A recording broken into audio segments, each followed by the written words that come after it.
Les principales caractéristiques de la formation d'MSP, tout d'abord le nombre d'heures qui est conséquent, 5400 heures au total, qui sont partagées en 3 tiers grosso modo, c'est-à-dire 1800 heures de formation plutôt théorique en classe ou à distance depuis peu, en partie en tout cas, 1800 heures de formation pratique sur le terrain, accompagnée d'une formatrice ou d'un formateur à la pratique professionnelle, et puis environ 1800 heures de formation de travail à domicile plutôt.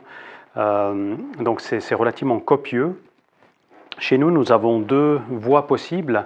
Une première voie qu'on appelle en PTA, en raccourci, qui veut dire à plein temps avec activité professionnelle, où là les étudiants sont engagés à mi-temps généralement par des employeurs, et puis ils travaillent donc 2 jours et demi, 3 jours par semaine parfois, et puis 2 jours par semaine, ils sont ici en formation au sein de notre école.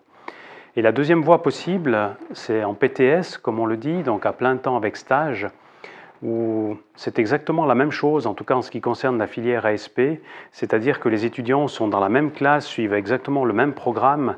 La seule différence, c'est le statut sur place, donc dans la pratique. Soit ils sont en stage, soit ils sont en emploi. Voilà, donc ensuite la formation se déroule sur 3 ans, 3 ans pour le moins intenses, avec un certain nombre de cours qui sont très diversifiés, et puis beaucoup d'engagement personnel, ce qui n'est pas toujours chose aisée pour les adultes que sont nos étudiants, avec des charges d'adultes, avec des activités souvent familiales, personnelles, politiques, culturelles, sportives à côté. Donc c'est une organisation de tous les jours que d'embrasser une telle formation sur 3 ans. Ce que nous appelons chez nous les unités d'enseignement, ce sont des ensembles de cours sur un même thème, si on veut. Il y en a une 60aine au total. Donc on aborde tout d'abord tout ce qui concerne l'être humain, donc base de physiologie, d'anatomie, les neurosciences, ensuite tout ce qui est sur le plan psychologique, psychopathologique, les particularités des adolescents et des adultes surtout, puisque les MSP ne travaillent en général pas avec des enfants. On aborde différents outils, tout ce qui est base de la communication, de l'observation, de l'analyse de situation, la gestion de projets, etc. Nous abordons aussi des aspects qui sont liés plutôt aux activités entrepreneuriales, tout ce qui est gestion de la comptabilité, gestion de l'environnement, de l'équipement au sein d'un atelier, tout ce qui est ergonomie au niveau des postes de travail, et puis évidemment l'essentiel, tout ce qui est accompagnement des personnes, quelles qu'elles soient d'ailleurs. Donc là, des concepts pédagogiques, des concepts d'accompagnement, et puis donc il y a aussi un certain nombre de cours à option, je ne veux pas lister l'entier, mais c'est relativement intense et varié. Grosso modo, ce sont des promotions de 25 étudiants. 25 étudiants qui sont aussi bien des hommes que des femmes. Au début de la formation, il y a plusieurs décennies, cette profession était essentiellement exercée par des hommes. Et puis au fil du temps, la parité a été obtenue au début vers 2010-2011 environ, et puis ensuite on est resté à peu près dans une proportion de 60% d'hommes, 40% de femmes. Donc 25, on estime que c'est le bon nombre pour avoir une bonne dynamique de classe, pour pouvoir créer aussi un certain nombre de sous-groupes, parce que la formation se base aussi beaucoup sur des travaux de groupe, sur la participation active de nos étudiants. Nous ne sommes pas dans des cours ex cathedra qu'on peut retrouver à l'université ou ailleurs.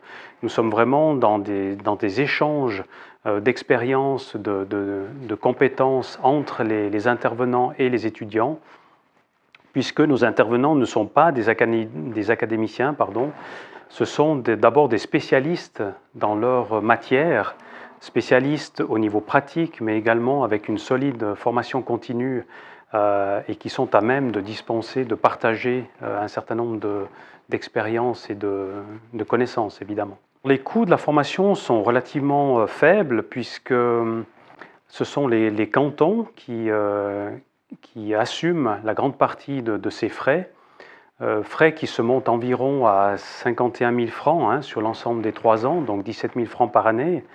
Donc les étudiants ne participent que pour des frais d'écolage qui se montent à environ 1550 francs par année.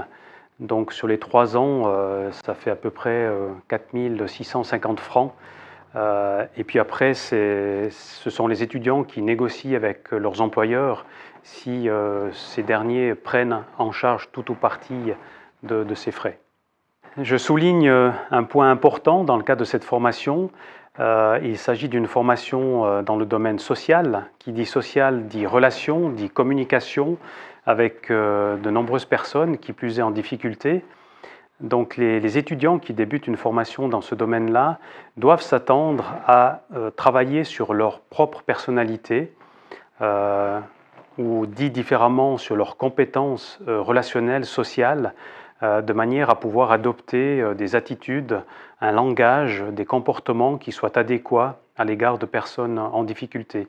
Donc tout ça ne fait pas partie des acquis, mais ce sont des compétences qui sont à revisiter, à renouveler, à compléter, puisque la relation est je dirais, l'outil essentiel dans l'accompagnement de personnes en difficulté ou même dans la vie de tous les jours.